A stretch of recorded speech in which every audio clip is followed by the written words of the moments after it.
How's it going, guys? Now, this is my Ironheart video. Now, someone in my first video that I made on the topic, actually not my first, like my second or third, said that Shuri said that she wasn't gonna help Ironheart. Now, I looked around for when Shuri said this, and yeah, obviously it never happened. You can look it up for yourself. This was never said, never mentioned, never brought up. Which goes into my first point on why I believe Ironheart as a story is stupid. Because, mind you, I'm not going to touch on the comics much, if at all, because that's irrelevant to how the story in the movie is. Not movie, show. Jesus fuck. The way the story in the show is. But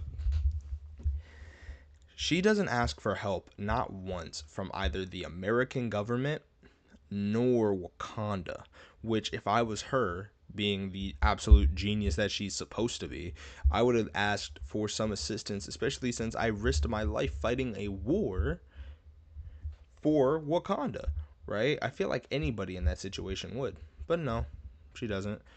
And mind you, in the show, she has these grants and these scholarships for a full ride at MIT, and she throws it away for bread to make a suit that, like I said before, she could have made if she was at Wakanda. Like, that's the thing that really blows my mind, is that her whole character introduction was in Wakanda Forever. She has a relationship with the Wakandans that isn't brought up, isn't mentioned, isn't taken advantage of in any way.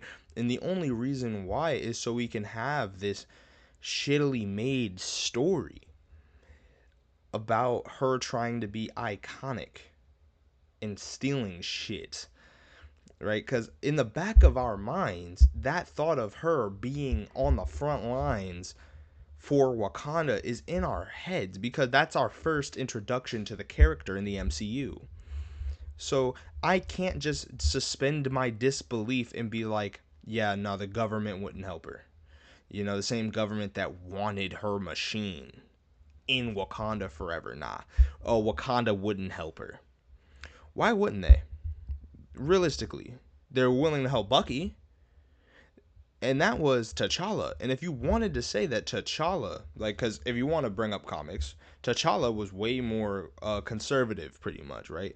He didn't want outsiders. He wasn't willing to help people. He was reserved. He was an isolationist. But sure, he's more open-minded, right? And we even see a bit of her more open-mindedness in the MCU.